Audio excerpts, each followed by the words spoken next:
Some of you have been asking me about style, so I thought I would share some of my tips with you. Hi, welcome back to my channel. If you don't already know me, I am Katie. I'm a mum of 3 and I have been going through a big old process to find myself.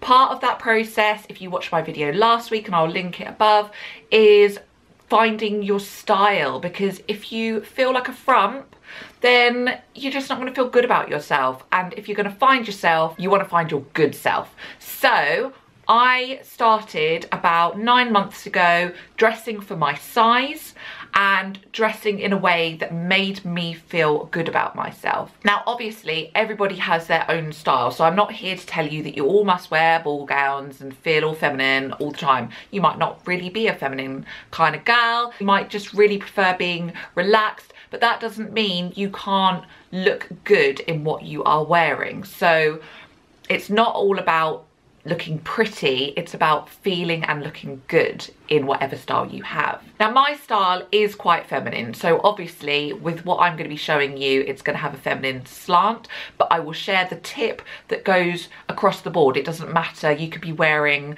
dungarees or tracksuit bottoms, it doesn't really matter as long as you implement the little tips. It will just help you just to feel a little bit better about your body and hopefully overall make you feel great about yourself. So tip number 1 is to always have a rule of 3, which ties in an outfit. So if you haven't seen, I'll link above my video where I did a week in outfits, and that will give you a great range of different ways of tying in the rule. But in essence, it is choosing a colour or a pattern and using it 3 times throughout your outfit. And it just makes you feel like you've made an effort. Here is me just in jeans and a t-shirt, and then here is me with jeans and a t-shirt again, but I've tied in red boots, a red belt, and some red lipstick. So it just ties the whole outfit together, and it makes you look like you've made the effort, because you have. You are worth making the effort for, and it just makes you feel great because you know that you've made an effort, and the people, they will notice, whether they come up to you and go, oh my god, I love your outfit. You know, probably people won't do that, but you will know, I am telling you now, they'll be thinking, wow, she's made an effort today, and that will just make you feel better because you know that you're looking great. Tip number 2 is to always choose something, a part of your outfit, to be a remarkable piece. And by remarkable, I don't mean like, you know, crystal earrings or something that's like outstandingly beautiful, that sort of remarkable. I mean that means somebody, well, they may not actually do it, but they in their heads will be remarking, wow, I love your earrings, I love your belt, I love your shoes, I love your dress. It's something that will make people remark. So this one's really quite easy, but it does mean that you have to be a little bit braver in your choices, because it's quite easy to blend in and be a wallflower, but why should you? You want to feel great about yourself. So for example, today I have just got a plain blouse on, but if I add a leopard print scarf, it's just something a little bit zhuzhy, a little bit bold in the print, and I know that somewhere along my day, somebody will walk past me or talk to me and just think, oh, I love her scarf. And that's what you want. You want something that's just a little bit remarkable, that you know someone will mentally or verbally remark upon that and just be like, wow, I love that. I love her style. So yeah, it could be a scarf, or you could have a pair of shoes that just stand out. I have got my red boots that always somebody somewhere will go, I love your red boots. Where are they from? They were from Primark. They were in the sale at £3, which makes them even more remarkable. But yeah, they stand out. They just they turn my outfit into plain old jeans and a t-shirt into, ooh, I love her shoes. Some outfits don't need a remarkable addition. They might just be remarkable all on their own. So if you watch my shopping haul a few weeks ago, I bought this from Lils. I saw it in the sale yesterday. Gutted. Only £20 less, but I was like, oh my god, if I'd have just waited. But I've worn it, so, you know, I've made good use. But this is remarkable all on its own. It doesn't need anything else. So everything else that I would wear would just be pretty plain, like white shoes, white bag, nothing remarkable, because this is remarkable. People go, I love your dress. Oh, I love it. That is what you need to do. So rule number 3 is something that divides a lot of people, because they're like, oh no, I can't do it, I can't do it. Yes, you can. It just needs practice and getting it right for your shape. So there's 2 parts to it, a line and a V. So I'm going to start off with the V because that's quite simple. So a V means when you have got your top on, you have to create that V line to emphasize your boobs, basically, because it's very feminine to highlight that V shape. Now, even if you're not a feminine person, you might be like, oh, you know, I don't wear dresses. That doesn't mean that you don't have boobs. You have boobs, and it will make you look good to emphasize. I'm not saying push out your boobs. I hate that. I'm always like, no, I have no boobs. But it makes you look great. Just trust me on this. It's creating that hourglass figure and just makes everybody look amazing. So creating a V. So this blouse naturally has a gaping thing. There's no buttons, like it has to be like that. So that naturally did it for me. If I was wearing a shirt and jeans, say, if you know, you're not a dress kind of person, but you wear a shirt and jeans, you know, leave the top few buttons undone. And it just makes it just a little bit more feminine, suits the shape. It you know, makes your shoulders bigger, therefore your waist smaller, and it just looks sexy. It looks nice. You know, why not?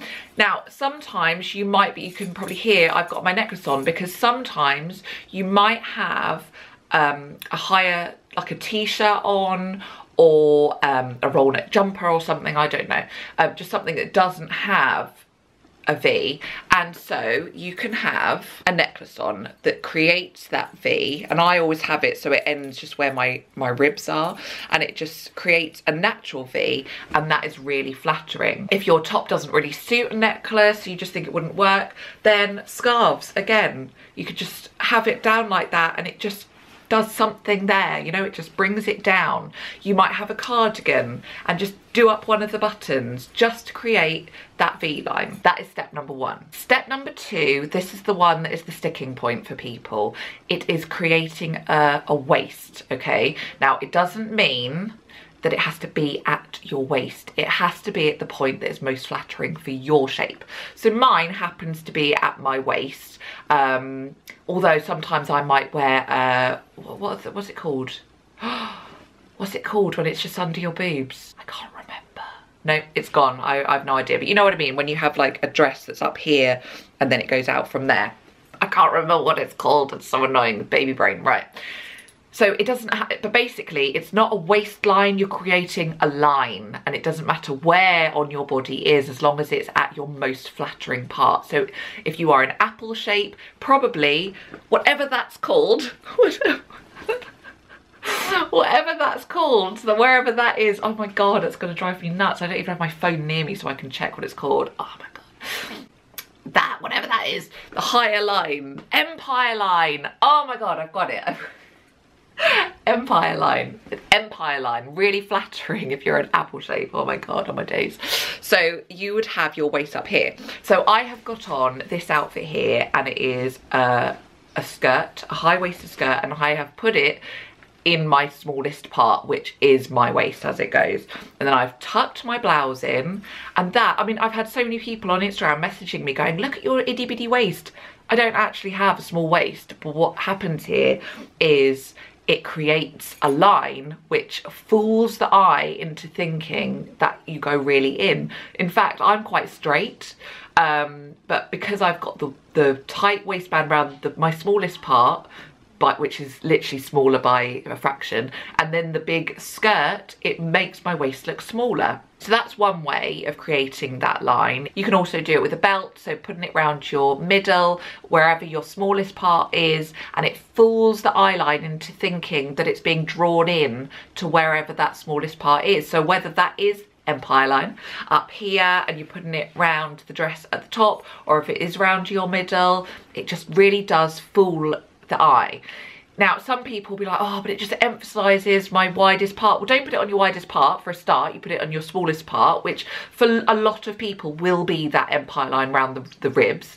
But you can also, if you're really self-conscious about that, put a cardigan over the top. That sort of blocks off half of your body down the sides, so then it really does just train in on that belt. Now, if you're really against tucking things in and belts, you can also do layering, which is just a real neat trick of creating a line without creating a line. Another neat trick is the whole tucking in process itself. So instead of tucking, I mean, I tuck mine in all the way around, but you can do a half tuck. So if you're not comfortable with sort of having all of your waist tucked in, if you see what I mean, you can just tuck in a little bit, and it just draws the eye line to that little bit and makes the eye think, oh, she's so, you know, she's tucked it in, she's so thin, look at it tucked in. And it honestly works. You try it and tell me if you don't think it works, and I want to see a photo of it not working, because I just don't believe it. I've seen it on so many different body sizes and shapes, and everybody can create a line somewhere along their body to make you think that they're nipped in. And all of this just, it really does make you feel better, because you feel just a little bit sexy. Even if you're not a feminine person, you still want to feel good about yourself. You still want to feel sexy for your partner, for yourself, mainly yourself. You need to feel good. And I promise you, creating a V and a line, it really, really does do that. So they are 3 ways that I have tweaked my style. It isn't about the clothes that I'm wearing, it's about how I'm wearing the clothes.